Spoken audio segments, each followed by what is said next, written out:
seperti mana kamu melihat Allah. Kalau kamu tidak mampu melihat, percayalah, yakinlah Allah sedang melihat. Jadi maknanya sekarang ni melihat Allah Ta'ala ni berarti kata lain adalah ingat Allah. Ingat Allah. Dan ingat Allah ni lah menjadi agenda kita semua. Kita nak ingat Allah. Alangkah malangnya hari ini Allah kata dalam surah Sajadah ayat 9, hakikatnya qalilan ma tashkurun, sedikit sangatnya ingat Allah. Summa sawwahu wa nafakha fihi min ruh ja'alakumus sam'a wal absara wal afidah qalilan ma tashkurun. Allah tiupkan roh dan jasad kita, di dalam jasad kita ni Allah bagi penglihatan, bagi pendengaran, tapi sedikitlah yang syukur. Ini ingat Allah, syukur ni ada Allah. Kalau mula pun dah tak betul, agak-agak ujung-ujung memang kita boleh betulkan di pertengahannya, tapi kita bimbang nak betul di pertengahannya perlukan kehancuran. Bimbang diingatkan dengan cara peringatan melalui ujian yang menyakitkan. Duit ni dunia. Bila dunia, sifat dia tinggal, sifat dia tipu, sifat dia fitnah.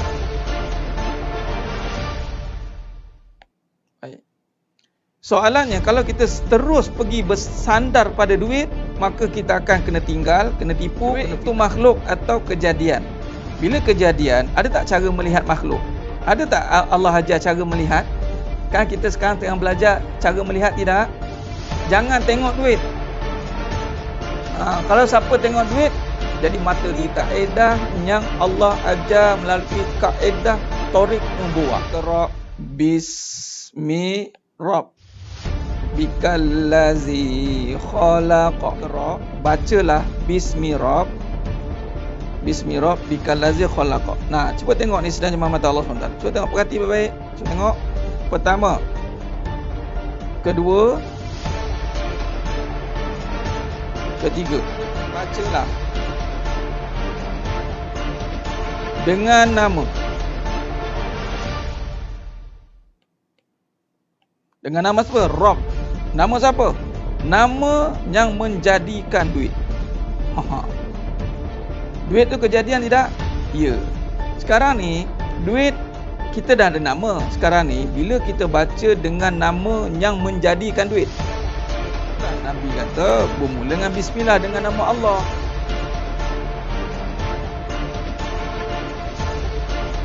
Baik, nama Allah ni lafzul jalalah. Itu anchor dia. Nampak? Bila dengan nama Allah, yang lebih khususnya apa? Khususnya adalah rezeki. Okey, pecahan lagi, kaya. Sebab kaitan kaya dengan rezeki ni seringkali dikaitkan dengan duit. Maka ini satu kemuliaan. Allah muliakan kita. Yang mana kita ni hina, tapi Allah muliakan dengan tempat yang mulia, dengan majlis yang mulia, dengan amalan yang mulia. Alhamdulillah. Apabila Allah muliakan, Allah berikan kemuliaan untuk mengimarahkan kembali masjid. Subhanallah. Satu perkara yang sangat indah. Asal kita itu hina, dari air mani yang hina. Namun apabila Allah nak muliakan kita, maka Allah letakkan kita di tempat yang Allahumma salli ala Muhammad wa ala. Allah itu mengatasi hak segala-galanya. Kita tunaikan hak Allah dahulu, barulah hak kita ini akan disempurnakan. Hak Allah ni, Allah suruh iblis, yang mana sebelum itu Azazil lah. Wa iz qulna lil malaikati isjudu li Adam fasajadu. Dan hidup kita ni bermula dengan kisah iblis lah. Dan kisah Nabi Adam AS. Bermula kisah Nabi Adam AS, kisah iblis itulah datangnya cerita kita. Iblis diberi tugas, ada dua. Nabi Adam AS diberi tugas, iblis yang nama Azazil pun diberi tugas. Iblis gagal melaksanakan tugas, Nabi Adam AS berjaya melaksanakan tugas. Kata iblis ni, dia pencetus. Apa cetusan dia? Dia akan cetusan dia adalah mencetuskan perbalahan, mencetuskan provokasi. Kerana apa? Rasa diri berkuasa. Baik, maka bila diri merasakan aku berkuasa dan mulia, itulah yang akan hancur binasa. Hak kita akan terlaksana dengan sempurna. Memang, so saya bimbang, hak kita memang macam-macam benda yang kita nak kat muka bumi ni, setelah kita menyempurnakan hak Allah terlebih dahulu.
hiduplah seperti mana kamu melihat Allah. Kalau kamu tidak mampu melihat, percayalah, yakinlah Allah sedang melihat. Jadi maknanya sekarang ni melihat Allah Ta'ala ni bererti kata lain adalah ingat Allah. Ingat Allah. Dan ingat Allah ni lah menjadi agenda kita sekarang. Kita nak ingat Allah. Alangkah malangnya hari ini Allah kata dalam surah Sajadah ayat 9, hakikatnya qalilan ma tashkurun, sedikit sangatnya ingat Allah. Summa sawwahu wa nafakha fihi min ruh waja'alakumus sam'a wal absara wal afidah qalilan ma tashkurun. Allah tiupkan roh dan jasad kita, di dalam jasad kita ni Allah bagi penglihatan, Allah bagi pendengaran, tapi sedikitlah yang syukur. Ini ingat Allah, syukur ni ya Allah. Kalau mula pun dah tak betul, agak-agak ujung-ujung memang kita boleh betulkan di pertengahannya, tapi kita bimbang nak betul di pertengahannya perlukan kehancuran. Bimbang diingatkan dengan cara peringatan melalui ujian yang menyakitkan. Duit ni dunia. Bila dunia, sifat dia tinggal, sifat dia tipu, sifat dia fitnah.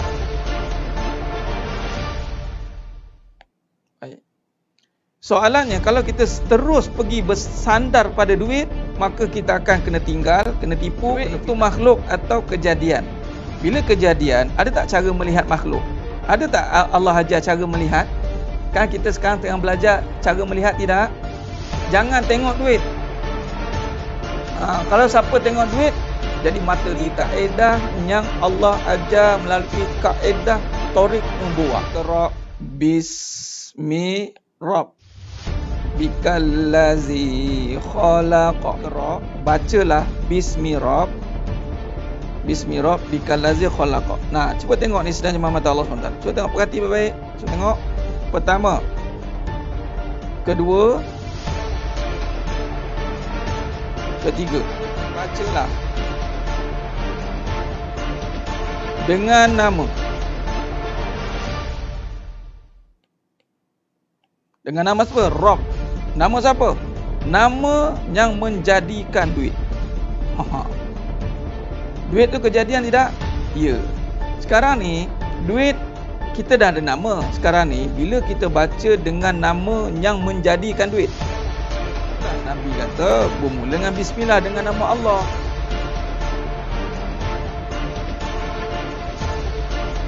Baik, nama Allah ni lafzul jalalah. Itu anchor dia. Nampak? Bila dengan nama Allah, yang lebih khususnya apa? Khususnya adalah rezeki. Okey, pecahan lagi, kaya. Sebab kaitan kaya dengan rezeki ni seringkali dikaitkan dengan duit. Maka ini satu kemuliaan. Allah muliakan kita. Yang mana kita ni hina, tapi Allah muliakan dengan tempat yang mulia, dengan majlis yang mulia, dengan amalan yang mulia. Alhamdulillah, apabila Allah muliakan, Allah berikan kemuliaan untuk mengimarahkan kembali masjid. Subhanallah. Satu perkara yang sangat indah. Asal kita itu hina, dari air mani yang hina. Namun apabila Allah nak muliakan kita, maka Allah letakkan kita di tempatnya. Allahumma salli ala Muhammad wa ala. Allah itu mengatasi hak segala-galanya. Kita tunaikan hak Allah dahulu, barulah hak kita ini akan disempurnakan. Hak Allah ni, Allah suruh iblis, yang mana sebelum itu Azazil lah. Wa iz qulna lil malaikati isjudu li Adam fasajadu. Dan hidup kita ni bermula dengan kisah iblis lah. Dan kisah Nabi Adam AS. Bermula kisah Nabi Adam AS, kisah iblis itulah datangnya cerita kita. Iblis diberi tugas, ada dua. Nabi Adam AS diberi tugas, iblis yang nama Azazil pun diberi tugas. Iblis gagal melaksanakan tugas, Nabi Adam AS berjaya melaksanakan tugas. Kata iblis ni, dia pencetus. Apa cetusan dia? Dia akan cetusan dia adalah mencetuskan perbalahan, mencetuskan provokasi. Kerana apa? Rasa diri berkuasa. Baik, maka bila diri merasakan aku berkuasa dan mulia, itulah yang akan hancur binasa. Hak kita akan terlaksana dengan sempurna. Memang, tak usah bimbang, hak kita memang macam-macam benda yang kita nak kat muka bumi ni, setelah kita menyempurnakan hak Allah terlebih dahulu.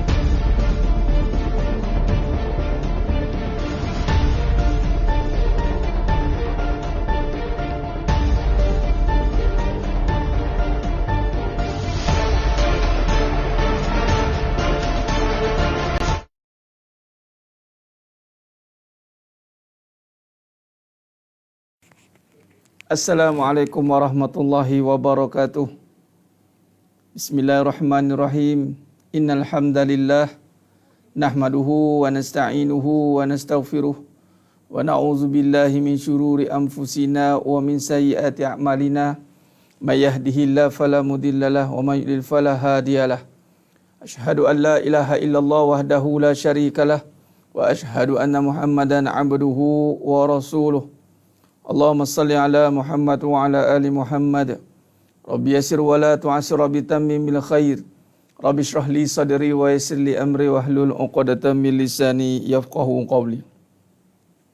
Al-Malikul Quddusus Salamul Mu'minul Muhaiminul Azizul Jabbarul Mutakabbir.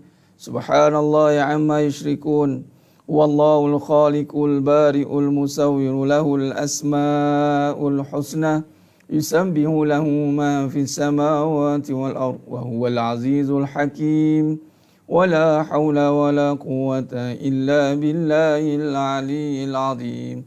Wala manja minallah illa ilaih. Amma ba'du. Sidang penonton, sidang jemaah yang dirahmati Allah Subhanahu wa taala, mudah-mudahan kita semua tergolong dalam golongan hamba-hambanya yang benar-benar bersyukur. Alhamdulillah, bagi memberkati lagi majlis kita pada malam yang penuh barakah ini, insya-Allah. Mari kita sama-sama baca Ummul Kitab Al-Fatihah. A'udzu billahi minasyaitonir rajim. Bismillahirrahmanirrahim. Alhamdulillahi rabbil alamin. Ar-Rahmanir Rahim. Maliki yaumiddin. Iyyaka na'budu wa iyyaka nasta'in. اهدنا الصراط المستقيم صراط الذين أنعمت عليهم غير المغضوب عليهم ولا الضالين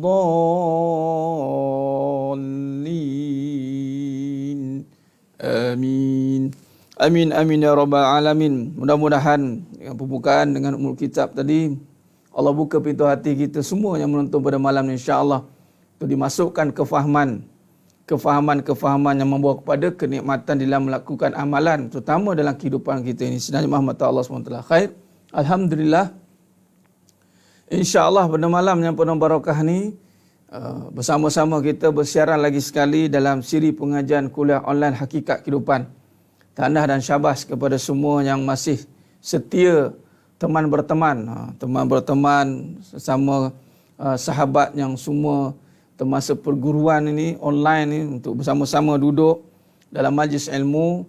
Mudah-mudahan kita semua bersiap sedia dengan adab-adab sebagai penuntut ilmu itu. Walaupun kita berada dalam online, tetapi kita jaga adab-adab dalam menuntut ilmu, insya-Allah. Mudah-mudahan kita dapatlah fadilat daripada menuntut ilmu. Antara adabnya itu adalah dengan kita menumpukan perhatian, kita ambil nota yang berkaitan, pemakaiannya itu dengan sopan.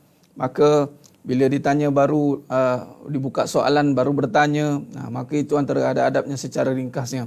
Adapun kita perbetulkan niat semata-mata untuk mencari ridha Allah Subhanahu wa taala, untuk mengeluarkan diri daripada kejahilan, daripada kekeliruan. Kita belajar ni bukan nak mencari salah orang, bukan nak berhujah dengan orang, apatah lagi nak berbangga dengan orang. Dengan kita sudah ada ilmu hakikat, kamu baru makam syariat, aku dah makam hakikat. Dia bukan makam begitu, bukan kita nak syarah begitu, tidak. Adalah kita nak belajar ini adalah untuk kita keluarkan diri kita sendiri ni, supaya kita beramal tidak terikat dengan kebendaan, terikat dengan penipuan dan kebatilan. Kita nak beramal, benar-benar beramal kerana Allah SWT. Tidak cukup dengan itu, kita nak sebarkan pula kefahaman ini, ya. Sebab tu saya lancarkan tentang ejen kebenaran tu. Ejen kebenaran. Sebarkan kebenaran itu satu kewajipan. Ustaz, saya tak tahu nak ceramah, nak bagi tahu orang macam mana, Ustaz. Sebarkan je link yang ada tu. Like and share. Tak rugi mana pun. Dan saya ulang lagi sekali, saya suka saya bagi tahu di sini, ramai yang inbox saya mengucapkan terima kasih Ustaz, banyak berubah, banyak begitu, banyak ini. Saya hanya mengatakan haza min fali rabbi. Ini semua kurnia daripada Allah. Maka beruntunglah mereka yang menyebarkannya. Beruntunglah. Anda mendapat fadilah, anda mendapat saham daripada penyebaran. Mungkin daripada link itu terbuka pintu hati dia, sebab dia berubah. Yang saya jumpa ni yang hardcore punya kadang tu, subhanallah, berubah dia. Maka sebab perubahan itu pahala pasif. Oh, kita lalu fikir passive income. Ni tak, ni pasif pahala mengalir masuk. Non-stop masuk, subhanallah. Maka sebarkan kebenaran. Biarpun kita tidak berapa faham lagi apa pengajian, ustaz saya tak pandai lagi, saya tak faham. Tak apa, sebarkan tanpa perlu kefahaman. Sebar saja. Itu niat yang kedua kita, nak sebarkan. Dan kita nak pula istiqamah di dalam ketaatan. Bila kita dah sebarkan, pasti orang akan lihat siapa yang menyebarkan ni. Maka di situlah datangnya satu azam untuk membuktikan. Mesti berbeza daripada tahu dengan tidak tahu, kata Allah. Kan? Daripada orang yang jahil dengan orang yang berilmu mesti berbeza. Jadi sedang jemaah mata Allah Subhanahu Wa Taala, mudah-mudahan dengan masa yang kita korbankan, kita berikan pada malam ini sepanjang malam yang sudah bersiaran lama daripada start PKP, asbab ni kita bersilaturahim, asbab musibah kita mula berubah melalui jalan ilmu menuju pada Allah. Maka kita bertemu pada malam ini dalam platform Majlis Ilmu Online yang bukan sekadar perkongsian. Kita bukan sekadar, ini adalah bimbingan. Kita, sebab tu kaedah perkongsian ini bukan sekadar pemberitahuan. Sekadar saya baca matan atau teks saja kemudian pandai-pandai sendirilah fikir. Kita cuba membawakan kepada sidang penonton semua, sidang jemaah mata Allah SWT, contoh-contoh, misalan-misalan, kefahaman-kefahaman yang benar-benar berlaku dalam kehidupan. Dan insya-Allah contoh-contoh diberikan itu benar-benar nak membimbing hati kita supaya kita faham benar-benar agama ni diletakkan pada tempat yang benar. Kita tak nak agama ni diletakkan pada kehidupan yang masih dalam kekeliruan. Jadi sedang jemaah mata Allah Subhanahu Wa Taala. Khair. Alhamdulillah. Alhamdulillah. Jadi sedang jemaah mata Allah Subhanahu Wa Taala, pada malam yang penuh barakah ni kita akan meneruskan kajian ilmu kita. Alhamdulillah. Kita teruskan kajian ilmu kita pada malam ni. Kita masuk dah pada malam insya-Allah 9 Zulhijjah, yang mana akan tibanya satu hari yang cukup dinanti-nantikan bagi yang menunaikan ibadah haji, wukuf di Arafah. Maknanya kata Nabi SAW, tiada haji bagi yang tidak wukuf. Dia jadi rukun. Apa yang berlaku ketika wukuf itu, maka akan berlaku di satu hari yang mana sangat dinantikan. Arafah, tempat Arafah ni yang mengenal dia. Arifan, mengenal, dan ma'rifat, dia mengenal dia. Jadi hari yang sangat penting sebenarnya. Sedang jemaah mata Allah SWT.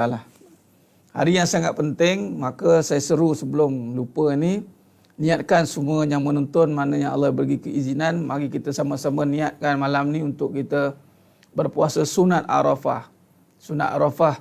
Sebab besok kita akan melalui satu proses untuk kita mengenal, kita berhenti, wukuf lah. Waktunya nanti antara sebelum asar tu, turun maghrib tu, kelincir, akan tengok waktu wukuf sana lah. Sebab ni wukuf ni hanya di Mekah. Jadi kita tengok uruf di sana. Dia tidak macam Lailatul Qadar. Dia ni wukuf Arafah ni kita tengok wukuf waktu bila jemaah para hujjaj, duyufur rahman wukuf di sana, maka kita standby di sini. Adalah lebih baik kita berada dalam keadaan kita berpuasa. Sebab apa berpuasa ni? Saya nak ambil ibrah dululah, ibrah. Saya tak nak syarah matan hadis. Sebab saya bukan ahlinya dalam hadis. Tapi saya nak ambil matannya, ibrahnya. Baik. Jadi dalam kenapa dianjurkan berpuasa ini? Kalau kita lihat, puasa ni adalah ibadah yang mana antara kita dengan Allah. Kan? Kalau kita kaitkan dengan Ramadan Al-Mubarak, puasa. Puasa ni antara ibadah yang mana hanya Allah Ta'ala sahaja yang membalas ganjarannya. Malaikat pun tak tahu berapa nak bayar. Ibadah lain 70, 10, 70, 700 kali ganda. Semua boleh malaikat. Tetapi puasa hanya Allah yang membayarnya. Allah yang menilai. Maknanya direct dinilai oleh Allah. Itu yang pertama. Yang kedua, dalam keadaan ibadah yang Allah direct tengok, apa yang kita nak? Supaya Allah tengok kita, kerana waktu itu adalah waktu yang terbaik untuk kita menjalinkan hubungan, membina hablum minallah. Hubungan dengan Allah, yang mana apa kita nak dengan Allah Ta'ala? Kita nak redha dia. Redha Allah yang kita nak dalam hidup ni sebenarnya mata Allah SWT. Allah tak redha, maka tak adalah segala-gala apa yang kita nak dalam hidup ni. Maka kita nak redha Allah. Supaya Allah redha atas kita. Supaya Allah panggil kita satu masa nanti. Ya ayyatuhan nafsul mutmainnah. Irji'i ila rabbiki radiyatan mardiyah. Syarat untuk berjumpa dengan Allah, mestilah Allah ridha. Maka mintalah keredaan Allah. Ridha ya Allah, redalah atas aku ya Allah, redha atas aku ya Allah, redalah atas aku ya Allah. Di saat kita sedang melakukan amalan yang Allah ni, Allah je akan bayar itu. Saum, menahan diri. Menahan diri kita daripada melakukan perkara-perkara yang nampak keakuan. Nampak keakuan. Saum ni puasanya menahan diri. Selama hari ini kita nampak diri kita lah yang melakukan segala-galanya. Tetapi kita wukuf di Arafah, kita berhenti di saat kita ihram. Kalau di para duyufur rahman, para hujjaj melakukan haji, pakai ihram, yang mana dalam ihram tiada apa-apa yang kebergantungan lain, kain putih je. Di situlah kita akan renung bahawa hidupnya hanya aku dengan Allah. Antara kita dengan Allah. Selama-lama hari ini, adakah kita hidup merasakan kewujudan Allah? Adakah kita hidup benar-benar nakkan kebergantungan Allah? Ataupun kita perlukan Allah pada waktu-waktu yang kita perlukan saja. Selain pada itu, tidak. Inilah pentingnya waktu besok ni. Kita nak reset balik. Kita nak dudukkan diri kita balik. Kita nak berhentikan diri kita balik pada perhentian ataupun pada tempat yang sepatutnya kita berhenti balik. Dah lama kita duk sibuk dengan dunia. Dah lama duk kita tergalit, terpalit dengan keduniaan. Besok masa terbaik untuk kita wukuf, berhentilah. Wakaf, berhentilah. Manakah tajuk malam ni sambungan pada perbincangan masa.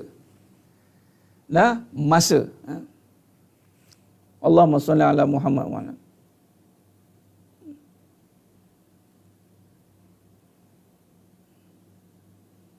Jadi sudah jemaah mata Allah SWT, perbincangan malam ni kita nak sambung tentang hak masa. Hak dalam waktu, hak masa.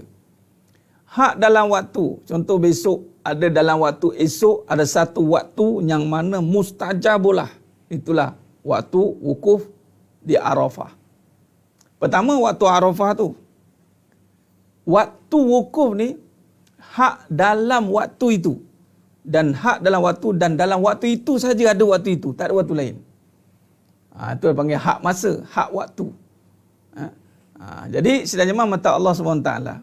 Di sini kalau kita lihat, wukuf ni kita akan bincang malam ini dengan takrif tentang masa. Kita akan kaitkan dengan wukuf.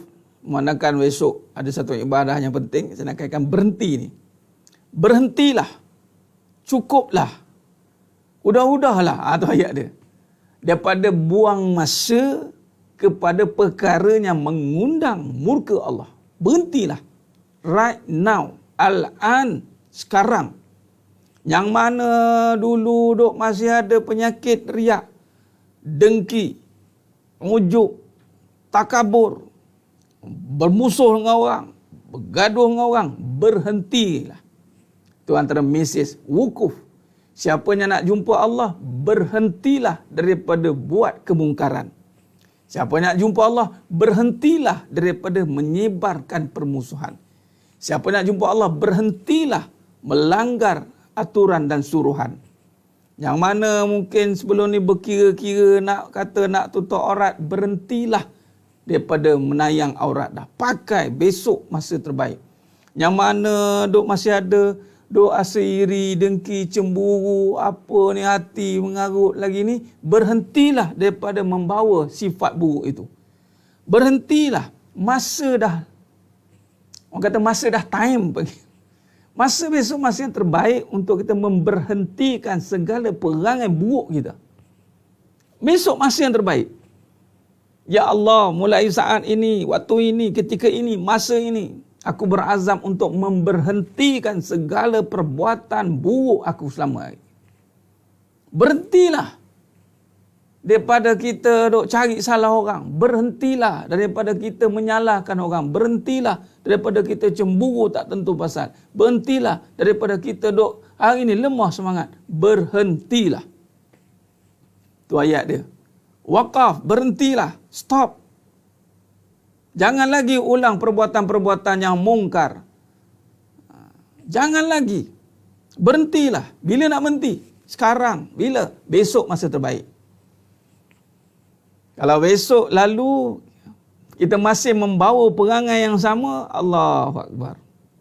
Nah, itu satu perkara yang sangat merugikan. Kita akan terlepas satu waktu, satu masa yang hanya ada pada masa itu, dipanggil hak waktu itu. Kalau hak dalam waktu, mungkin kita ada waktu tu, ada solat, ada zakat, ada puasa, ada haji. Tapi kalau berlakunya waktu-waktunya special, seperti contoh Arafah, wukuf, dia ada waktu itu je. Dia tak ada waktu lain. Nak tunggu-tunggu tahun depan, sekiranya panjang umur. Allahu Akbar. Jadi enough is enough. Tu dia Puan Roha. Enough. Cukuplah. Stop. Wukuf. Wukuf ni berhenti. Berhenti lagi daripada kita duk lemah semangat dengan benda. Berhenti. Ini masa yang terbaik untuk kita mulakan. Bila berhenti, kena mulakanlah. Ibda, mulakan. Start. Begin. Mulakan untuk niat. Barang siapa besok, siapa-siapa besok yang ada azam yang nak berubah. Jadi besok waktu terbaik. Waktu terbaiklah untuk berazam, ya Allah. Besok ada turning point patutnya. Sebab dia kalau kita lihat kepada ibadah haji, itu ibadah kemuncak. Kemuncak ni kalau kita pergi dalam pengajian, kita sambung belajar contoh master, diploma, degree, master, PhD lah. Habis kata, habis siling. Nah, haji ni, ni maknanya sampai kita. Sampai kepada Allah patutnya. Sebab tu ketika kita disunatkan, antara sunat besar bagi yang memakai ihram itu adalah bertalbiyah. Labbaik Allahumma labbaik, labbaik la syarika laka labbaik, innal hamdak wan ni'matak laka wal mulk la syarika lak. Kemuncak itu adalah apabila kita beribadah itu dengan benar-benar kerana Allah. Mungkin selama hari ini kita berubah kerana suami, kita berubah kerana isteri, kita berubah kerana susah. Berhentilah buat perbuatan itu lagi. La syarikalah, jangan ada lagi sekutu dengan Allah. Mulakan kali ini buat kerana Allah. Tu dia. Allahumma salli ala Muhammad wa ala ali Muhammad. Turning point sidang jemaah mata Allah SWT. Besok adalah turning point untuk kita ambil momen, ambil masa untuk kita nak bermula. Kadang-kadang orang mencari juga bila nak mula, bila nak mula. Ni Allah datangkan waktu yang sangat hebat. Itulah dia wukuf, berhenti. Jadi besok berhentilah daripada seluruh keburukan yang kita lakukan dengan minta kepada Allah. Dan besok juga adalah permulaan untuk kita berjalan bersama dengan cinta Allah. Sebab dalam ibadah haji ini satu cerita tentang sebuah cinta agung antara Nabi Ibrahim AS dengan Nabi Ismail AS dengan Siti Hajar. Yang mana ketiga-tiga anak beranak ini, hala tuju mereka jelas membawa cinta agung. Orang yang membawa cinta agung ini, membawa cinta Allah, dia tidak akan berbalah. Cuba lihat ketika datangnya konflik lah tu. Ketika berkonflik yang pertama, Siti Hajar dan Nabi Ismail AS ditinggalkan di padang pasir. Tinggallah berdua, Nabi Ibrahim AS balik. Tinggalkan. Ketika jumpa balik, ada konflik? Tidak. Ketika datang dah jumpa, dah sekian lama terpisah, kita nak sembelih. Datangnya syariat untuk menyembelih Nabi Ismail AS. Saya ringkaskan cerita. Ada konflik bergaduh? Tidak. Jadi, poin pergaduhan tidak patut wujud, tuan-tuan. Siapa yang meletakkan bergaduh tanda sayang, itu tak betul. Kalau tengok kisah Nabi Ibrahim AS ni, yang kalau benar-benar nak jadikan Nabi sebagai torik nubuah kita ikutan, torik nubuah itu Nabi, maka tiada jalan pergaduhan. Tiada. Orang yang dah faham, orang yang ada Allah, dia tidak berbalah. Itulah hakikat cinta agung. Dia tidak akan bergaduh. Nak gaduh apa kalau dah semuanya dari Allah? Malah dia menerima macam Qabil dan Habil. Cuba tengok kisah Qabil dan Habil. Habil ini dia terima. Dia bukan sebab memilih, sebab kerana dia nak. Dia disuruh oleh ayahnya Nabi Adam AS. Nampak? Tapi si Qabil ini menentang. Dia tak terima. Nampak? Dia melawan. Ini ada sifat-sifat keiblisan. Nampak? Nampak tidak? Jadi sebenarnya mata Allah SWT. Jadi ini masa yang terbaik lah untuk kita berhentikan perangai-perangai mazmumah buruk itu, utamanya bergaduh. Bergaduh ni jangan jadikan sebagai kebiasaan kita. Sebab bergaduh ini akan membawa kepada bibit-bibit kepada kerosakan. Dan ini perjalanan iblis. Allahumma salli ala Muhammad wa ala ali Muhammad. Jadi sedang jemaah mata Allah SWT, gaduh tanpa manja. Dia tak ada jadi manja dah, ganja terus. Jadi mabuk ketum Puan Roha. Gaduh campur manja jadi ganja. Mabuk ketum. Cinta agung daripada Allah itu membawa satu kenikmatan, tidak menjadi satu mencari kesalahan, hanya berlakunya penerimaan dan berlakunya ketaatan. Ini yang kita nak. Jadi Allahumma salli ala Muhammad wa ala ali Muhammad. Khair. Jadi itu satu sedikit sebanyak untuk kita renung. Banyak lagi lah pengisiannya kalau kita nak bincangkan tentang persiapan-persiapan besok. Cuma kefahamannya begitu. Kita niatkan untuk menanggalkan pakaian keakuan itu.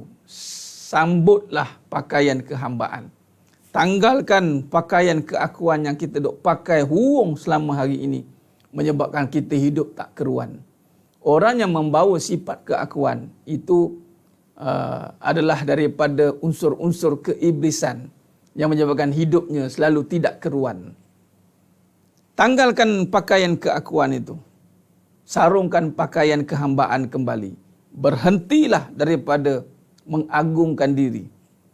Agungkanlah Allah yang maha menjadikan seluruh alam ini. Jadi sedang jemaah mata Allah Subhanahu wa taala. Ya, benar. Kalau kita lihat banyak contoh-contoh tentang yang mengikut torik nubuah, dia tidak mengasaskan pergaduhan. Tidak. Contoh kita lihat bagaimana puak Aus dan Khazraj disatukan oleh Nabi SAW ketika berhijrah dari Makkah ke Madinah. Puak Aus dan Khazraj disatukan menjadi satu kaum yang bernama Ansar. Dalam riwayat mengatakan puak Aus dan Khazraj ni pergaduhannya turun-temurun.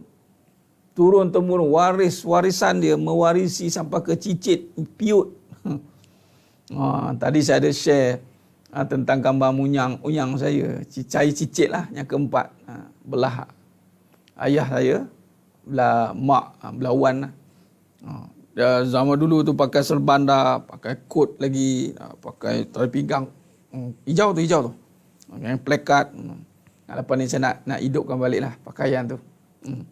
Jadi Puak Aus dan Khazraj ni dia turun-temurun daripada Tok Nyang ni, Tok Wan dia dulu, bergaduh sampai ke sudah datang Nabi SAW, berhenti pergaduhan. Kita tidak, datang kita cetuskan pergaduhan, perbalahan. Punya tak boleh pakai.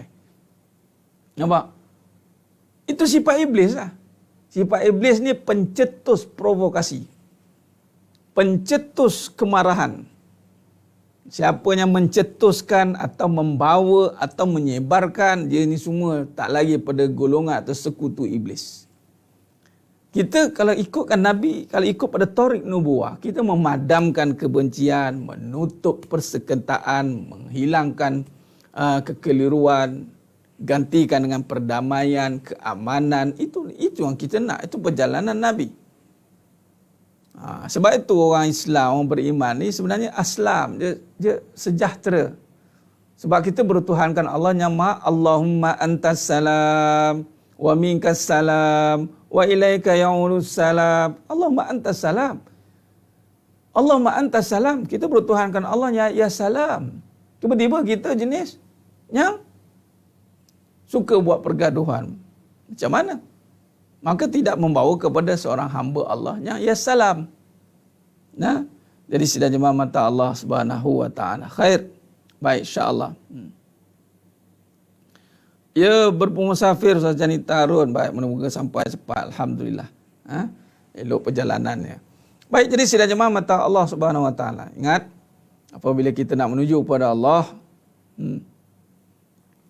fi amanillah, kita akan berada dalam jagaan Allah Subhanahu wa taala. Baik. Tanggalkan pakaian keakuan, gantikan dengan pakaian kehambaan, agungkan Allah yang Maha menjadikan. Ini kemuncak kehidupan bagi seorang insan yang bertuhankan Allah yang Maha menjadikan. Kalau tidak, dia akan pergi kepada perbahasan tentang permusuhan, pergaduhan dan macam-macam lagi. Dia akan jadi buang masa. Buang masa. Baik, sedang jemaah mata Allah Subhanahu wa taala. Kalau kita lihat perbahasan kita,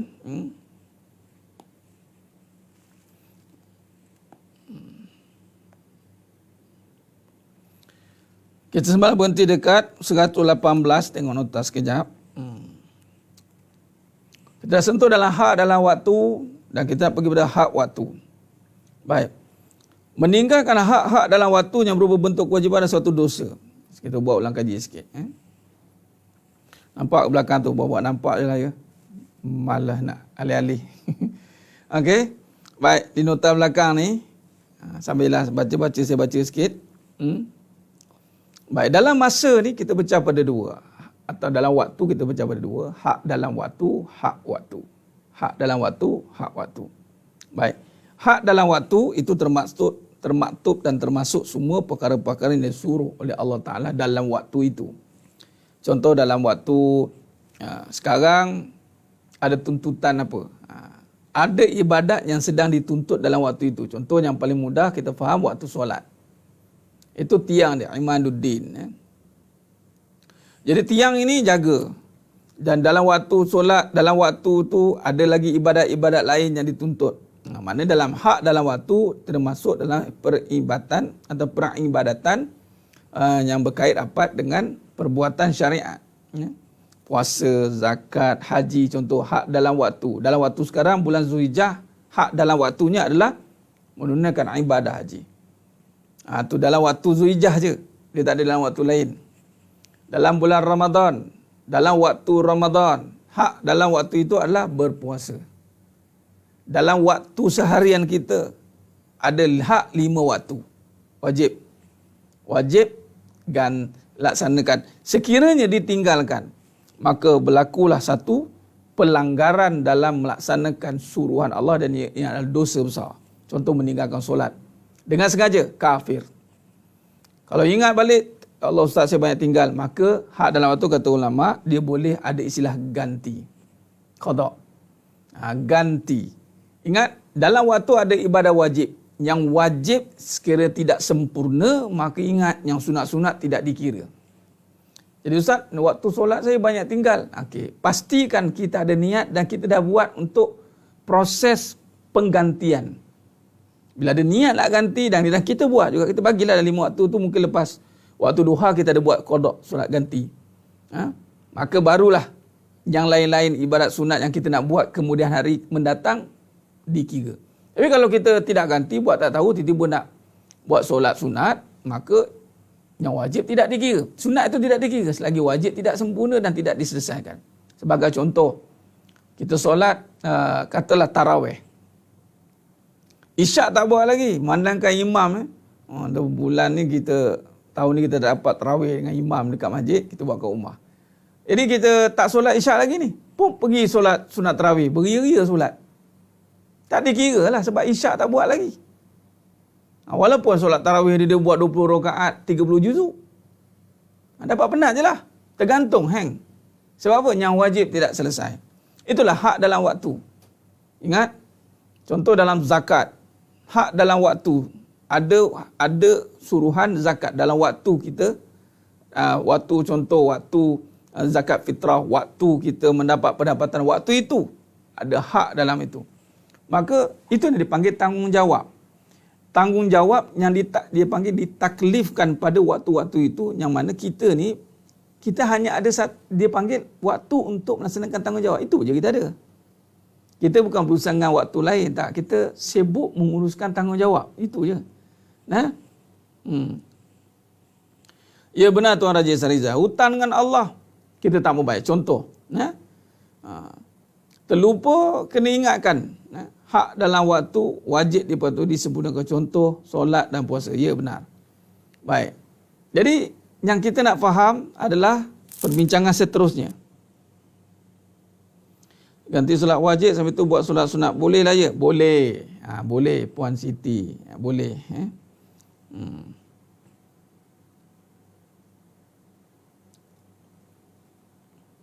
Oh, ini yang edisi lama ni.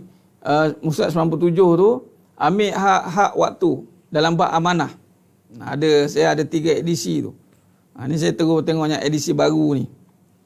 Kalau yang mana edisi lama tu buka Musad 100 bab tajuk bab masa. Hakikat masa. Kalau tak ada inbox saya bagi send yang barunya. Okey. Baik. Jadi sidang jemaah mata Allah Subhanahu Wa Taala. Jadi maknanya di sini menjaga hak dalam waktu ada suatu tuntutan yang akan menjamin kepada keberkatan masa. Keberkatan masa. Okey, baik. Sekarang ni kenapa menjaga hak dalam waktu? Hak dalam waktu dia akan melibatkan keberkatan pada masa. Yang ini masa kita diberkati. Sesiapa yang tidak menjaga menjaga hak dalam waktu, maka masanya, waktunya tidak diberkati. Samalah Puan Siti. Dia kena ada penggantian tu. Sama. Jadi masa panjang kan, jadi kena gantilah. Sunat, ada puasa Khamis, Isnin Khamis. Selang-selikanlah dengan ganti puasa sunat. Puasa ganti, puasa sunat. Puasa Abiyat, hari putih, Nabi kata 3 hari setiap bulan hijrah. Niatkan nak ganti. Niatkan yang wajib tu lah. Kemudian selang-selikan dengan yang sunat. Bolehlah itu. Itu aturkan. Mana kita kena ada penjadualan semula. Macam bayar kita lah. Penstrukturan semula bayar. Macam tu lah. Baik. Jadi, baik, itu kita boleh tengok perbahasannya nanti. Yang mana duk ibadat-ibadat yang mana tidak dilakukan. Macam bayar fidyah. Itu boleh kita kaji. Cuma nak bagi tahunya, di sini, dalam masa kadang-kadang kan, masa ni kita sibuk nak jaga benda, bukan nak jaga masa. Kita tidak jaga masa sebenarnya. Kita sibuk jaga benda. Bila sibuk jaga benda, kita terlupa ada tuntutan pada masa. Ingat. Contoh, kita sibuk jaga harta. Tapi kita lupa untuk dapat harta kena jaga masa. Sibuk nak dapat harta, lupa nak jaga masa. Masa pula jaga untuk harta. Allah, tepuk dahi. Sedangkan masa sepatutnya sebelum cerita bab harta, maka dia kena selesaikan bab masa dia. Apa dia? Masa dia dengan Allah. Hak Allah, yang ini solat. Jangan dia sibuk kerana harta, hak dalam waktunya terabai. Jangan sibuk kerana harta, hak dalam waktu untuk mendidik isteri dibiarkan. Jangan sibuk kerana harta, kerana dunia, hak dalam waktu yang mana sepatutnya ada ibadah-ibadah, tuntutan-tuntutan ibadah dalam waktu itu, kita tinggalkan. Contoh dalam menuntut ilmu. Jadi menuntut ilmu ini satu tuntutan. Jadi kita tinggalkan waktu untuk menuntut ilmu. Patutnya kita kena luangkan waktu untuk menuntut ilmu. Sebab dalam waktu kita hidup, kita kena ada masa untuk menuntut ilmu. Kita kena luangkan masa. Baik, jadi sidang jemaah mata Allah Subhanahu Wa Taala, niat puasa Arafah, niat layu je Tuan Muhtar Rajan. Saya jaga sunat puasa sunat Arafah kerana Allah Taala. Khair. Baik. Jadi sidang jemaah mata Allah Subhanahu Wa Taala. Jadi antara amalan yang paling disukai oleh Allah, kata Nabi SAW, mafhum hadis, yang paling suka ada 3. Pertama, solat di awal waktu. Yang kedua, berkhidmat dengan mak ayah. Waktu ada tapi khidmat dengan mak ayah. Yang ketiga adalah jihad fi sabilillah.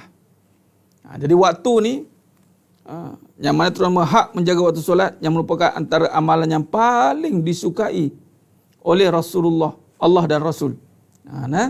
Jadi sesiapa yang menjaga 3, kalau yang dah kahwin orang perempuan ni, orang perempuan dia bukan jaga mak ayah, jaga suami lah.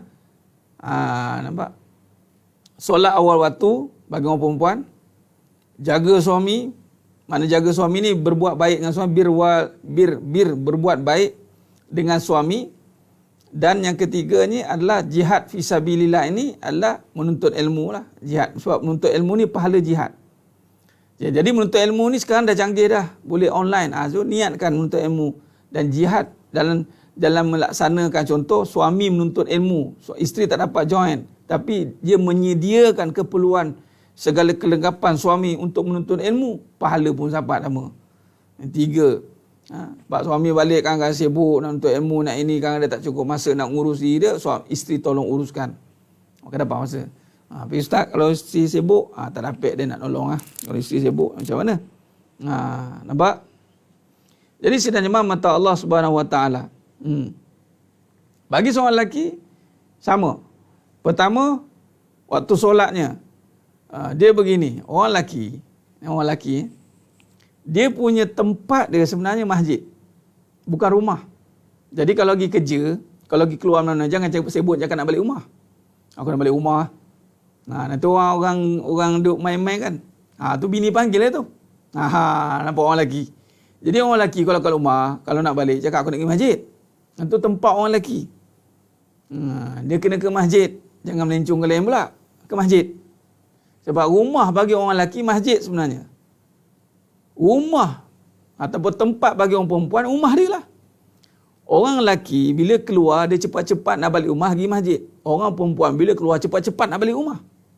Itu masa yang sebaiknya berada bagi seseorang, contoh lelaki dan perempuan. Perempuan masa yang paling baik itu adalah di rumahnya. Lelaki masa yang paling baik adalah di masjid. Ni ingat tu. Jadi bila lelaki berada di luar, dia kena terfikir-fikir nak pergi masjid. Orang perempuan bila ada di luar, terfikir-fikir nak balik rumah. Jangan terbalik. Terbalik apa? Orang perempuan bila duduk rumah, terfikir-fikir nak keluar. Itu putih waya panggil. Main-main. Dia buang masa dia kat luar nanti. Masa dia tiada keberkatan nanti. Sebab dia seronok lagi kat luar daripada kat rumah. Jadi orang lelaki pula, dia duduk kat masjid, duduk tak sabar-sabar nak keluar. Dia nampak macam dia beria-ria dengan urusan dunia di luar. Padahal sepatutnya kita berada di luar beria-ria nak balik ke masjid. Kita tak nak ada urusan yang mengganggu urusan masjid kita. Macam tadi saya pergi jumpa seorang haji ni, dia ada satu restoran di Hartamah sana. Dia punya resepi dekat 100 tahun lah, turun-temurun, sedap haji ni. Dia kata apa? Dia berniaga dah 15 tahun dekat kedai tu, Hartamah tu. Hartamah berniaga tahu tempat tu kan, nak masuk umrah ni semua. Jadi malam saya tak ada. Malam saya tinggal kedai ni, bagi kat staff, saya tak mau kacau malam saya. Malam saya guna untuk maghrib isyak masjid. Bagus. Malah kita orang yang berniaga contoh, jangan tunggu dah ni bawa ke masjid. Patut masjid itulah urusan kita.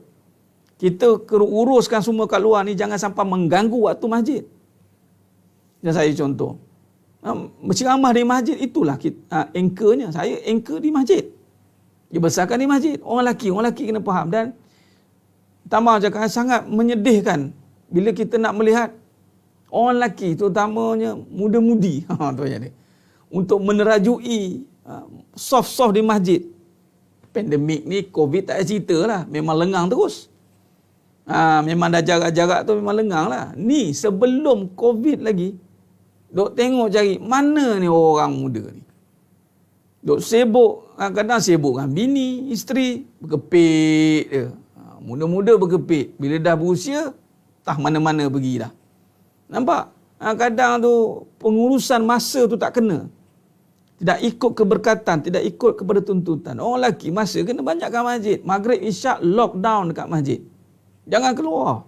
Nak keluar makan tom yam ke, makan yam tom ke, apa-apa lah. Peduli nak makan apa. Lepas isyak. Jangan time maghrib tu lah bang. Lepas isyak. Orang lelaki duduk. Maghrib, isyak, iktikaf kat masjid. Duduk. Kalau tak dapat 5 pun jaga maghrib isyak tu. Subuh mungkin kadang kerja mungkin tak dapat nak iktikaf. Jaga maghrib isyak. Kalau siang pun tak dapat, pagi tak dapat, malam pun tak dapat. Habuk pun tak ada masa. Jangan main-main tuan-tuan. Sebenarnya mata Allah. Nampak saya sembang macam mudah je ni. Tapi dia ada dalil, ada nas dia, banyak cerita dia. Jaga benda tu. Orang perempuan pula jangan sibuk nak cepat keluar. Oh, lega ai bila boleh keluar. Tak lama lah tu. Dia duduk rumah dia mati kutu. Berapa ramai perempuan sekarang duduk rumah mati kutu katanya. Tak tahulah nak buat apa kat rumah. Ai stuck. Stuck.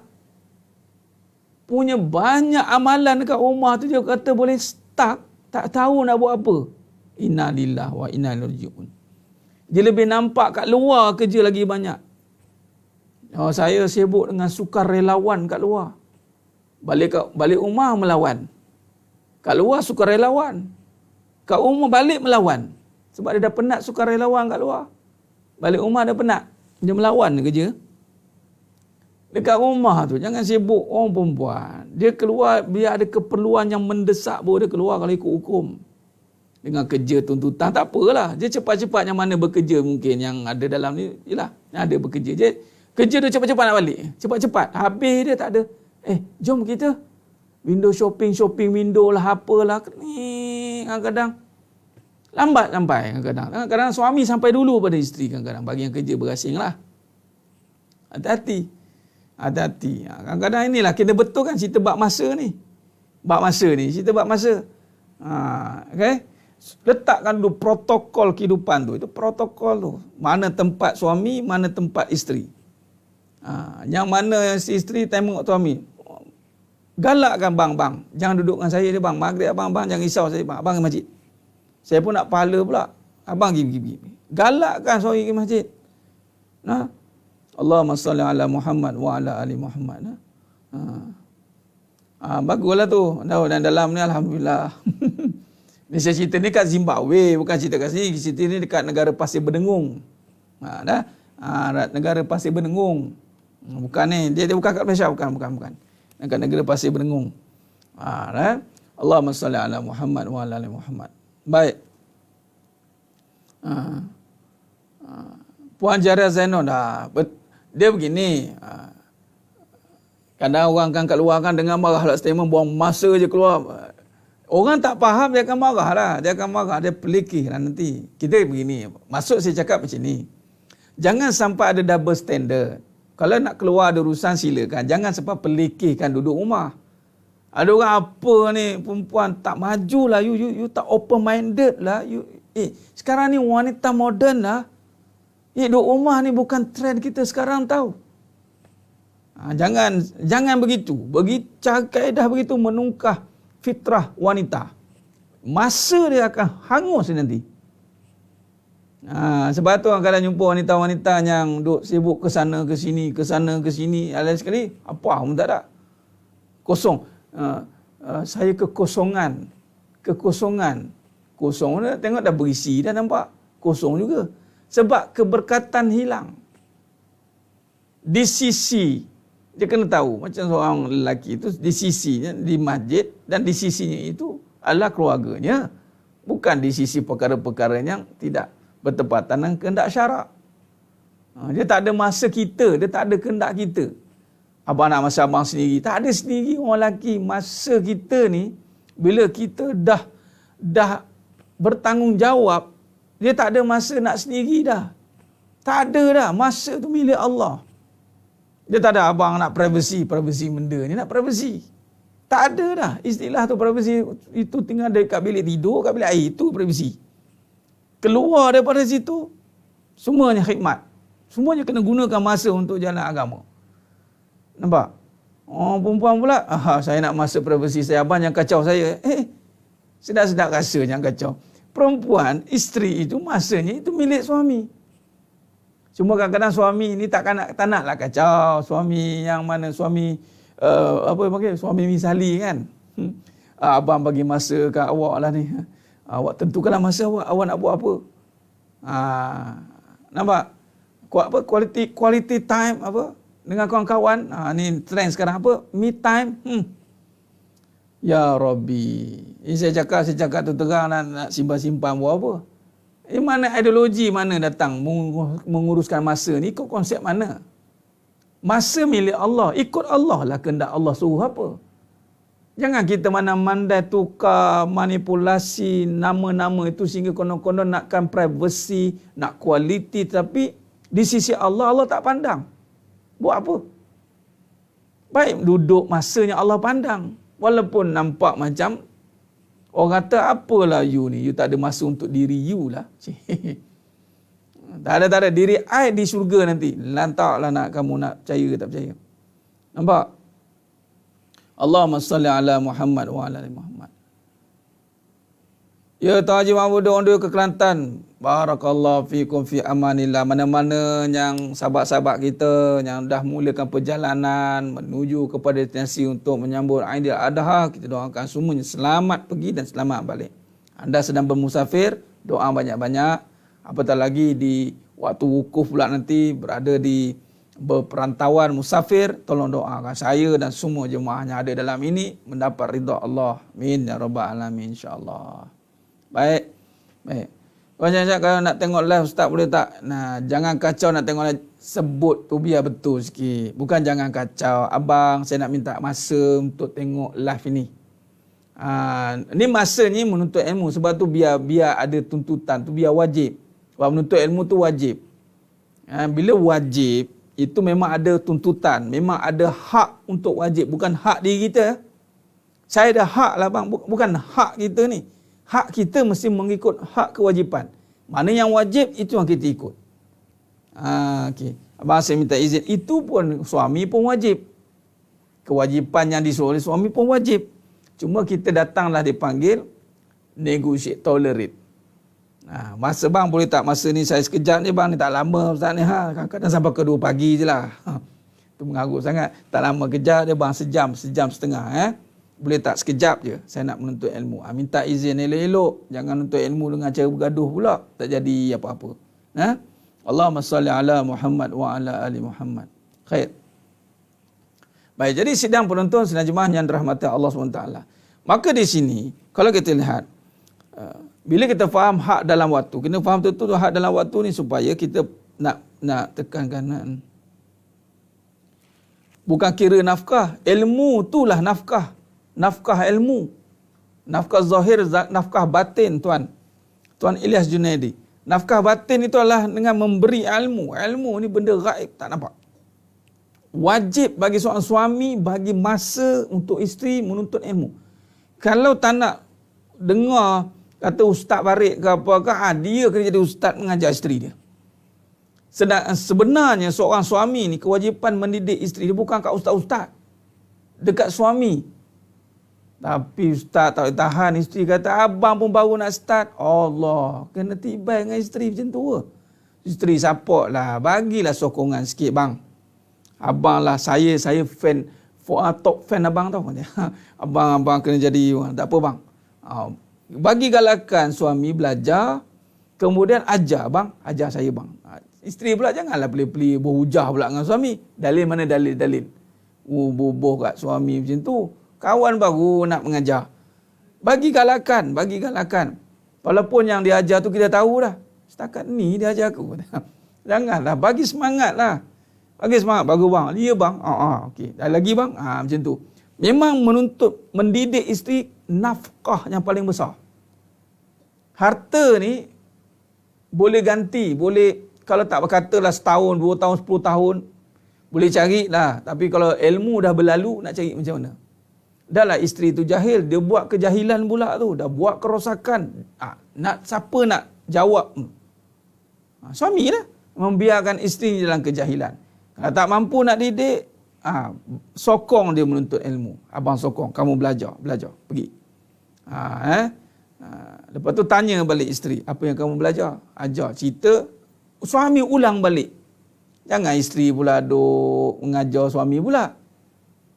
Suami isteri pergi dah tahu bang, ni tadi ustaz ngajar gini bang. Cuba abang cerita balik bang. Macam tu. Ni dah bang dengar sini bang, saya nak cakap sikit dengan abang. Dah pula isteri pula jadi ustaz jah. Jangan. Allahumma salli ala Muhammad wa ala ali Muhammad. Kalau perempuan single lagi tak digalakkan solat ke masjid selalu ke? Tuntutan untuk ke masjid tidak ada pada perempuan. Tak ada single ke tak single ke. Yang berkahwin atau tidak. Tuntutan kepada lelaki. Tapi tidak menjadi kesalahan. Tidak menjadi halangan untuk perempuan pergi ke masjid. Itu saja. Allahumma salli ala Muhammad wa ala ali Muhammad. Khair. Jadi sidang jemaah mata Allah SWT.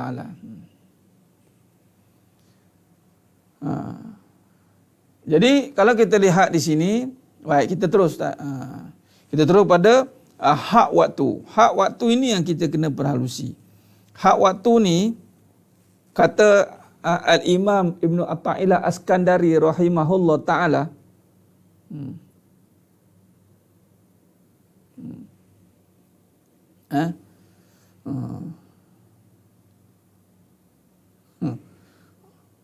Jadi saka ustaz tu dia insya-Allah mohon doa pada Allah masih bantu Jangan tidur pula masa suami bagi ceramah. Itu standard Tuan Raja Syarizal. Memang begitu.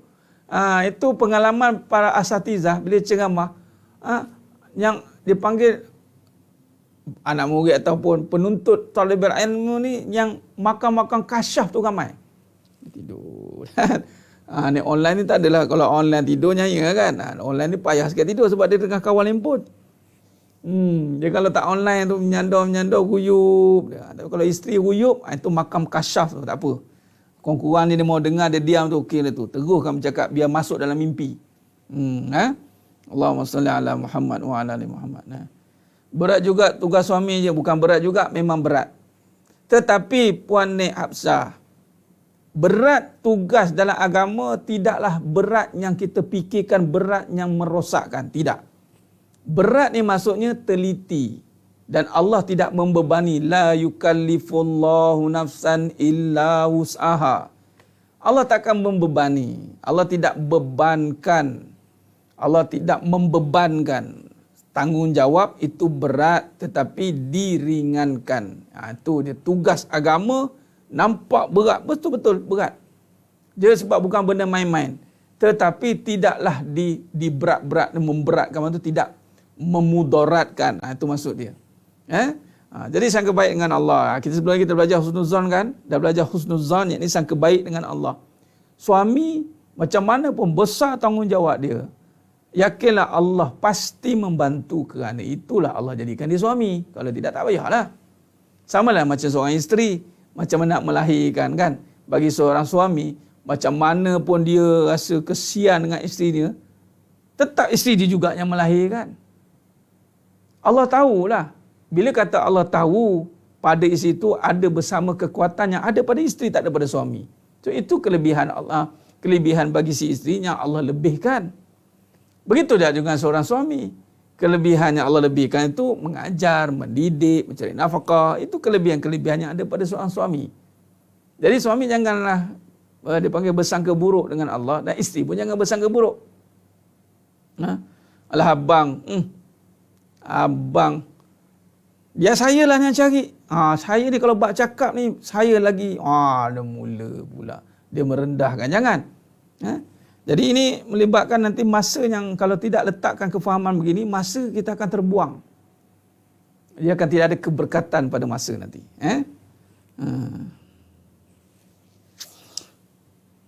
Sunat dengan wajib. Tuntutan suami dah tentu wajib.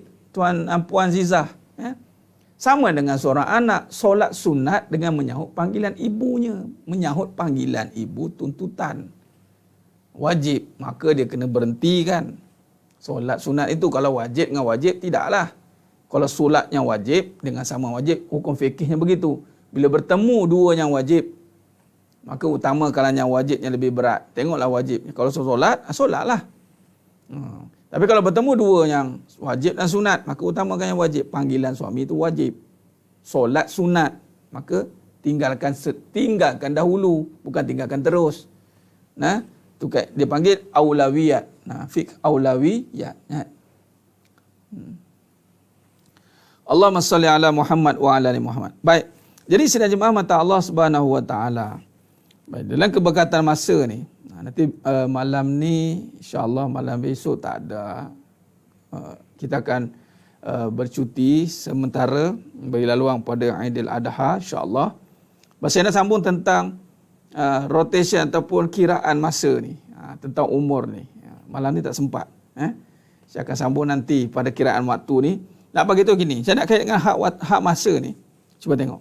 Daripada Ibnu Abbas radhiyallahu anhu, Rasulullah SAW pernah menasihati seorang memanfaatkan 5 sebelum 5. Okey. Tadi kita dah bincang tentang hak dalam waktu. Hak waktu ni dia lebih kepada perkara yang dah bila dia dah sampai, kemudian kalau kita tak manfaatkan waktu itu, dia tidak akan berulang kembali. Tadi contoh kita tertinggal katalah puasa, dah berlalu kita boleh ganti balik. Katalah solat, jahil lah teruk jahilnya. Contoh, sedar dia. Bila sedar, ya Allah Ustaz saya nak ganti balik solat. Ada masa ganti. Tapi yang hak waktu, sekiranya dah berlalu waktu itu, maka tiada ulangan kedua. Hak dalam waktu ni kena teliti baik-baik. Apa dia? Mari kita lihat.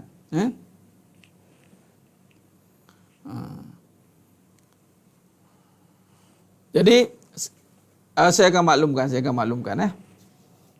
maklumkan Puan Roha. Hifidin Kolbu, boleh juga tu nanti saya akan maklumkan, insya-Allah.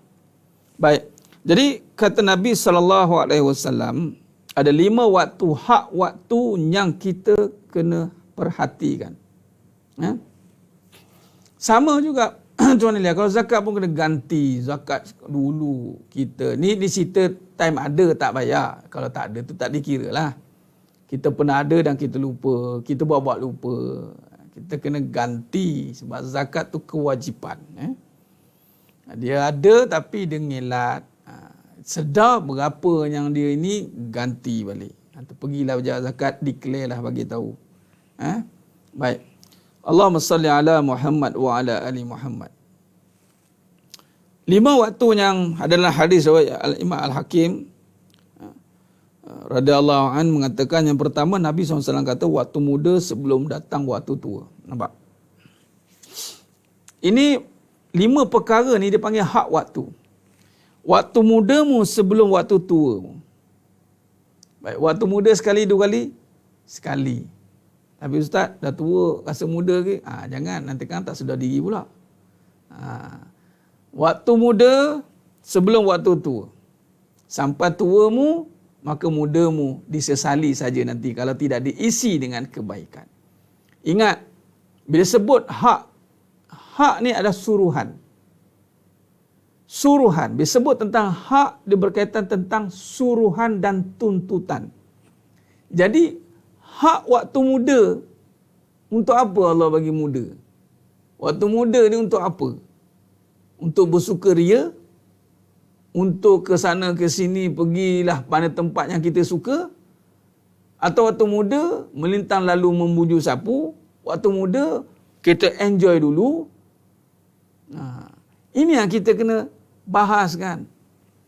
Dan ketika sampai waktu yang telah ditetapkan, yakni dalam hadis Nabi SAW kata waktu tuamu sampai. Sekiranya tuntutan ketika muda itu tidak dilaksanakan dengan sebaiknya, hati-hati, bimbang-bimbang, waktu tua tu akan ada cash and carry sampai. Sebab tu saya selalu cakap dengan pelajar-pelajar saya di sini. Korang ni, bahasa saya cakap dengan pelajar. Korang ni, saya cakap, korang jangan ingat waktu muda korang lepas. Korang suka-suka buat apa yang korang nak buat. Nak dengar kata mak, tak nak dengar. Solat main-main, lambat-lambat. Korang suka-suka je. Korang muda-muda ni suka-suka. Pergi malam pesta muda-mudi. Kan? Korang kena ingat. Masa ni akan berlalu dan korang akan sampai pada waktu yang mana korang akan menanggung balik kesan dan akibat perbuatan waktu muda kamu. Melainkan dengan kamu bertobat. Jangan ingat kamu boleh lepas sekarang. Tu je. Ini bukan kita bagi satu peringatan ni pada tazkir. Kita fazakir. Kita bagi peringatan. Sebab tu ketika waktu tua, minta maaf 3 kali. Saya minta maaf banyak-banyak. Sekiranya waktu tua itu melalui pelbagai fasa yang menyakitkan, rasa sensitif, rasa tertekan, rasa bebanan, rasa kemurungan, ingat dulu waktu muda. Jangan cari kesalahan yang lain. Ingat hak waktu muda buat apa. Ustaz, waktu muda saya ada. Okey, dah cukup. Allah nak tahu tu je. Sedarlah. Nampak? Jadi orang muda pula belajar. Tengok golongan, ada setengah golongan yang Allah lalukan perjalanan hidup. Ketika sampai waktu tuanya, kita tengok, ya Rabb, kenapa macam ni? Jadi ambil pengajaran orang muda. Belajar daripada ada sebahagian orang yang tuanya Allah bahasanya Allah nak bersihkan diri dia lah. Itu dia kafarah kan. Kita tidak menghukum tetapi kita belajar. Sebab tu anak-anak jangan duk suka sangat. Ni mak ni salah lah ni. Mak, dia ingat dia pun akan jadi bapa, dia pun akan jadi mak satu masa, dia pun akan boleh masa tua. Kalau dia mengulangi kesilapan yang sama, habis. Sebab tu hak waktu ni dia berlalu macam tu ke? Saya cakap kalau budak macam tu lah, korang pandai lah. Jangan ingat korang lepas sekarang. Ni ustaz bukan nak takut-takutkan, tapi itulah cara pengajian dia. Ada peringatan dan adanya ganjaran. Ada peringatan, ada ganjaran. Barulah kita beringat. Benar. Waktu muda itulah gunakan yang mana sewaktu muda itu gunakan untuk mengisi masanya dengan pahala. Waktu muda, sebelum mudamu, bukan muda mengumpul harta. Asal muda je ngumpul harta. Asal harta je waktu muda. Waktu muda ni lah kita tengah kuat ni, kita boleh ligan katanya. Waktu muda lah kita boleh overtime 27 jam. 27 jam dia rapat waktu muda. Nanti kalau dah tak larat dah tak boleh dah cari duit. Nampak tak? Waktu muda dia fikir duit. Itu je. Hati-hati. Allah. Baik. Ini hakikat dia tuan-tuan. Kita bukan kata nak menuding mana-mana. Saya ulang lagi disclaimer. Apa yang kita bawa dalam pengajian ni bukan kata dia ni jangan. Kita sekadar nak supaya hati kita ini bangkitlah. Itu saja. Kita nak hidup kita lebih berkualiti. Dengan kita syarahkan pengajian-pengajian yang membawa kepada kesedaran ini, kita bukan sekadar nak bebelan. Ingat, ada setengah orang bebel ni. Bukan. Kita ada aturan. Kita ada kaedah perbincangan. Kalau tiba-tiba bebel lah, tu iyalah kan. Ini dah masuk tajuk nak kena ni, tu kena tadah lah. Mak kan masuk tajuk ni, ya Allah, kena lah. Tidak boleh kita buat sambil lewa dengan perkara-perkara tuntutan dan hak kewajipan ni. Tak boleh ambil sambil lewa. Tak boleh main-main lah. Bab dunia boleh main-main. Bab akhirat jangan main-main. Baik. Panjang lagi kita nak bincang bab muda ni nanti. Itu dalam aturan waktu nanti. Ada masa nanti saya akan cerita tentang kitaran 9 campur 9 tu. Saya cerita sikit. Dan ada penceritaan yang lebih besar dalam yang saya nak cakap kelas 6 jam tu. Tu panjang lagi. Panjang lebar saya nak cerita. Dalam konsep seminar. Tapi online lah, seminar online. Kita buat bengkel lah, seminar online. Dia dalam bahasa Jawa, Inner Self Development Program. Inner Self Development Program. Itu nanti saya akan bagi tahu masanya sesuai, insya-Allah. Allahumma salli ala Muhammad wa ala ali Muhammad. Khair. Jadi, kita renung. Itu saja. Kita renung, kita nak bermuhasabah, kita nak bertazakur, supaya tak ada lain kita nak mendekatkan diri kepada Allah SWT. Amin ya rabbal alamin. Doakanlah semuanya yang menonton, yang muda dan yang berusia, yang kita nak isi balik masa kita ini dengan satu tujuannya, ini ridha Allah. Baik. Jadi sebenarnya mata Allah SWT. Sebab akhirat ni kesannya syurga atau neraka. Dunia ni gagal atau berjaya. Itu saja, susah atau senang. Dunia ni, silap dunia. Kita boleh repeat. Kesilapan di dunia, dia ada peluang untuk kita betulkan. Tapi kesilapan di akhirat, kita kena terima habuan dia. Bimbang-bimbang, kesilapan kita itu dibiarkan menyebabkan kita kena neraka. Tak apalah ustaz, neraka, kata Nabi kata, semua selagi mana mengucap syahadah, akhirnya masuk syurga balik. Kita pun jawab, hang ingat neraka tu Grand Continental, satu malam dia, tak apalah ustaz, satu malam macam 1000 tahun di dunia, dengan panas yang membara, menggelegak, hukuman yang paling ringan, itu adalah menggelegak kepala otak.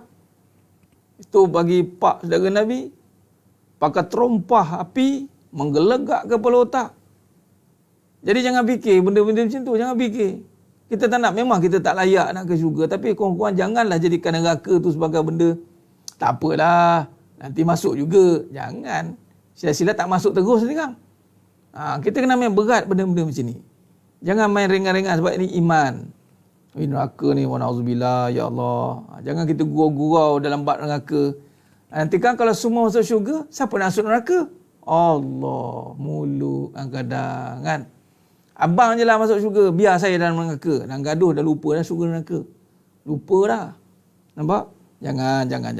Bab neraka, bab syurga jangan buat main-main. Jangan buat main-main. Dia serius. Macam orang serius bab dunia ni, serius. Every single sin is money. Serius je. Tak boleh. Dunia ni kalaibun. Allah kata dunia ni mainan. So dia tak boleh dibuat serius. Siapa jadikan dunia serius, dia akan jadi stres. Dia akan gila. Sebab dunia makan bukan serius. Dunia ni kena main-main, kena happy. Happy punya sistem happy ni orang Islam buat lama dah. Siapa buat main-main akhirat, dia akan stres. Siapa buat serius dunia, dia akan stres. Siapa buat main-main akhirat pun dia akan stres. Jadi tukar balik. Dunia biar santai-santai, akhirat biar serius. Baru hidup dia tenang, insya-Allah. Baik, jadi sebenarnya masa Allah SWT. Khair.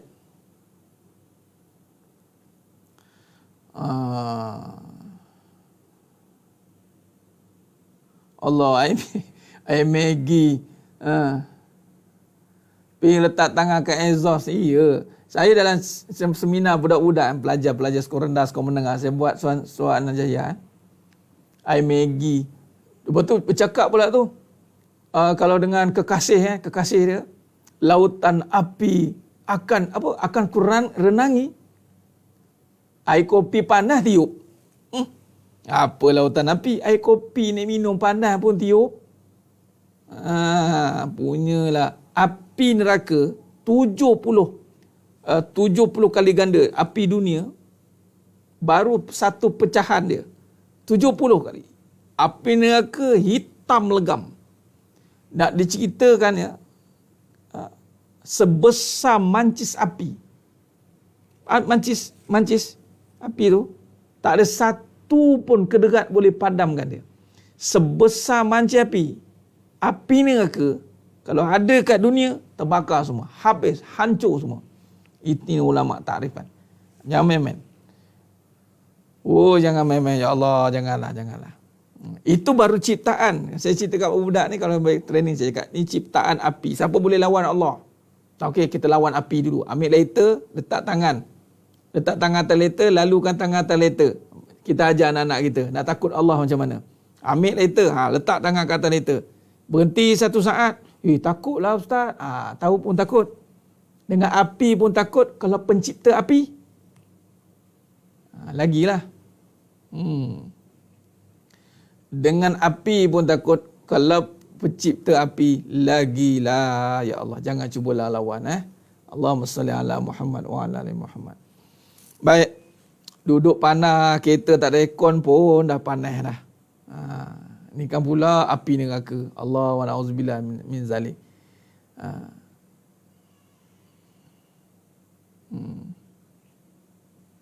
Jadi sidang jemaah mata Allah Subhanahu wa taala. Khair.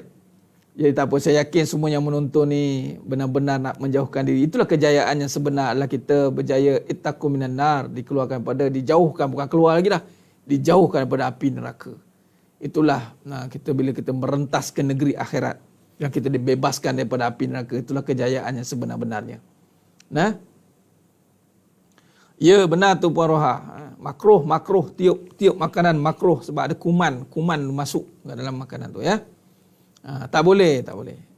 Tapi nak bagi tamsil, saya bagi contoh, lautan api sanggup kenerangi, air panas tiup.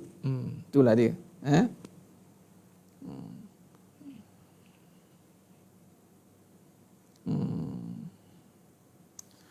Dia berlebih-lebihan lah tuan Tuan Najaya. Berlebih-lebihan. Tak boleh lah. Satu tamsilan yang melampau-lampau. Lautan dia beria-ria. Jadi dia akan melalaikan. Larau lah. Bila larau tu dosa lah. Khair. Baik. Clear bab tu. Waktu muda sebelum waktu tua. Jadi orang muda dia akan jadi matang bila ingat waktu tuanya. Orang tua dia akan jadi semangat kalau nak menggantikan waktu mudanya. Sebenarnya ada pro and kontra, dia ada kelebihan. Orang tua yang dah berusia berlalu, dia akan jadi semangat kalau dia nak cover balik waktu muda dia. Dia jadi semangat. Allah akan bagi dia kekuatan. Ni para sahabat dulu yang mana diberi peluang untuk berjihad di jalan Allah. Nak cover masa silamnya yang lama. Maka dia menjadi semangat untuk mereka untuk berjuang di jalan agama. Dan orang muda bila dia memikirkan keadaan dia akan datang nanti tuanya macam mana atau apatah lagi di neraka, di syurga. Orang muda yang nak matang, orang muda, anak-anak kita yang mana ada anak-anak, kalau nak cepat matang, kenalkan dia dengan akhirat. Matanglah dia. Kenalkan dia dengan syurga neraka. Tengok ni kematangan dia luar biasa. Orang yang dah berusia agak-agak ni dengan orang muda dan berazam balik, nak gantikan balik amalan yang dulu, dia Allah akan bagi semangat balik. Dia itu cara dia. Jadi itu cara dia, kaedah dia gitu. Semua masing-masing dia saling memerlukan, saling memerlukan insya-Allah. Jadi sidang jemaah mata Allah Subhanahu Wa Taala. Yang kedua, masa sihat sebelum waktu sakitmu. Sihat sebelum sakit. Ini berlalu ni. Yang mana tidak akan datang lagi sekiranya Allah bagi sakit, nak dapat sihat balik, wallahu a'lam ya Rabb. Kita menangisi kesihatan, kita menangis tentang dah sakit. Ya Allah, aku nak sihat, betul tidak? Ini pun satu bab ni. Waktu sihat, sekiranya kita tidak buat amalan, saya buatlah gambar aja sikit.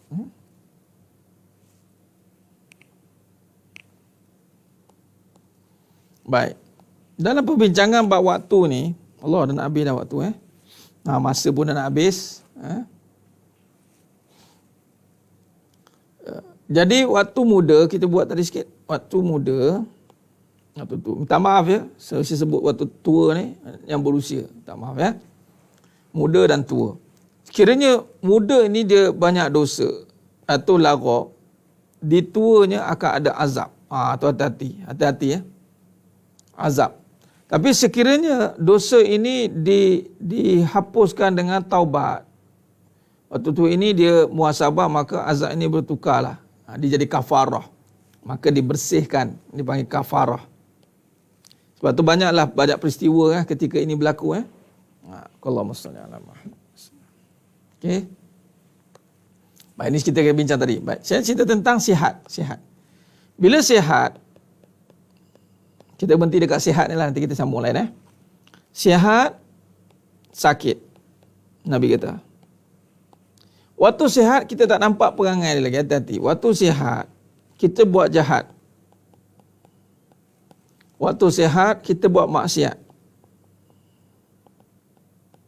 Situasi yang pertama, ketika waktu sihat, kita buat jahat, mungkaran. Waktu sihat, kita buat maksiat. Ini tak terikat, tua muda sama je.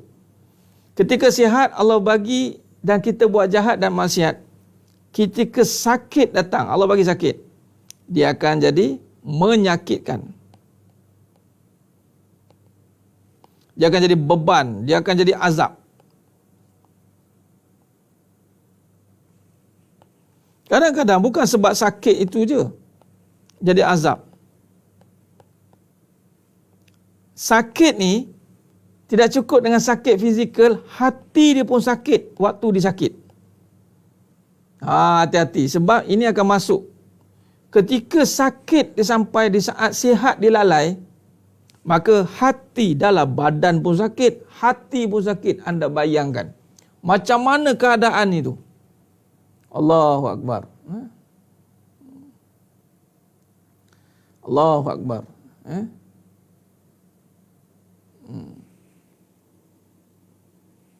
Jadi, sidang jemaah mata Allah Subhanahu Wa Taala. Sebab itu berhati-hati. Sebab itu sakit, kata Nabi SAW, juga sebagai kafarah dosa juga. Kafarah dosa. Sebab itu kalau kita hari ini diuji dengan kesakitan, kita kena renung, sihat kita buat apa. Kalau di saat kesakitan itu membebankan, ada benda-benda yang kita rasa resah. Bila sakit tu keluar perangai-perangai yang pelik-pelik. Jadi cepat marah, jadi mulut kadang-kadang tak boleh nak jaga. Kita bagi alasan dah memang sakit. Bukan soal sakit itu. Sebab ada orang dia melalui sakit dengan baik. Sebab apa? Dia menggunakan waktu sihatnya dengan ibadat. Di saat waktu sihatnya dibuat dengan ibadat, maka di waktu sakitnya bila Allah datangkan, sebab kita akan didatangkan dengan penyakit, sebab kita bukannya malaikat yang tak ada sakit. Kita manusia adat kesakitan. Bila sakit dan di saat sihat dia ada ibadat, sakitnya tidak menyakitkan. Dia hanya sakit fizikal, hati ni tenang berhadapan dengan kesakitan itu. Sebab tu masa dah berlalu ni, bila berlalu dia, ketika Allah uji sakit dan kita terkenang waktu sihat aku buat apa? Allahu Akbar. Kena ingatlah, janganlah kita menuding jari dah lah aku sakit, dibiarkan aku sakit. Korang semua tak boleh harap. Mula dia marah-marah orang. Waktu tu bukan sakit badan dah, sakit hati. Hati dia dah sakit kerana terkesan dengan kesakitan jasad dia. Dan bila hati dah termasuk kesakitan itu, hati-hati. Sebenarnya dia mencerminkan keadaan waktu sihat dia buat apa.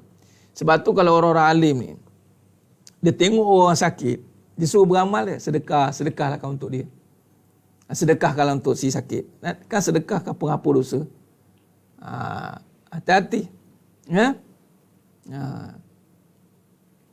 Jadi kalau sakit merungut-rungut, jadi renunglah. Waktu sihat dia buat apa? Kalau kita sakit mula resah, mula menyusah, sakit menyusahkan, sakit menyakitkan, maknanya waktu sihat dia buat kejahatan.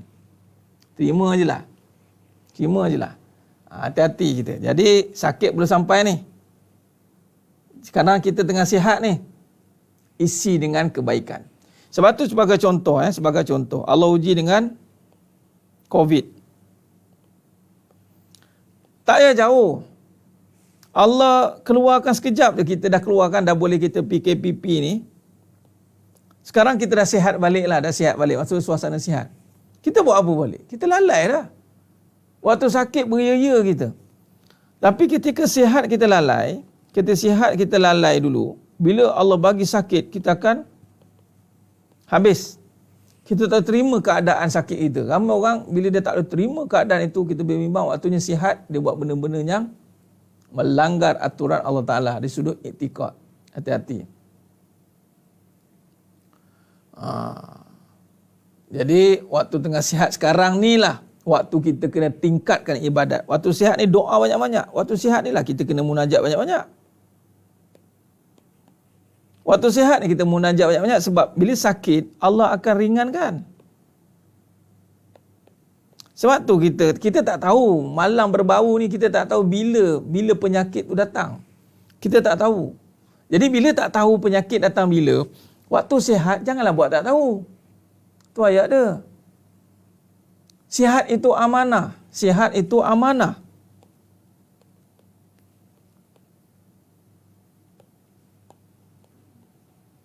Jadi gunakan kesihatan untuk perkara ketaatan. Jangan guna kesihatan, kita nak pergi mana? Di jalan mana jalan? Jalan-jalan je kerja. Berjalan, sihat tak sampai ke masjid. Jaga. Nampak? Dia sihat, dia tak nak tingkatkan ibadat. Hati-hati. Ya? Allahumma salli ala Muhammad wa ala ali Muhammad. Ya? Sihat itu amanah. Jadi waktu sihat inilah kita kena gunakan. Waktu tengah Allah bagi peluang inilah kita kena gunakan. Sebab bila datang sakit, kita dah tak ada kekuatan dah. Waktu itu, semua perangai kita akan terzahir di saat kita sakit. Waktu itulah baru tahu dia ni beramal ke tidak waktu sihat. Allahu Akbar. Hati-hatilah ya Allah. Sebab tu tengah beringat ni, ya Allah. Kita tengah beringat tu, Nabi kata sihat sebelum sakit. Kita dengar mudah je kan? Alah, sihat sebelum sakit. Yalah, kita beringatlah. Kita sekarang cakap, yalah, beringatlah, kita ni semua akan sakit. Itu je kita ingat. Kita lupanya waktu sihat kita nak buat apa. Jadi sidang jemaah yang dirahmati Allah SWT. Saya kira cukup setakat itu dulu untuk perkongsian kita pada malam yang penuh barakah ni. Hak dalam waktu ni kita berhenti dekat nombor 2 ya. Kita ada 3 waktu dah, kita akan sambung dalam perbahasan yang seterusnya insya-Allah.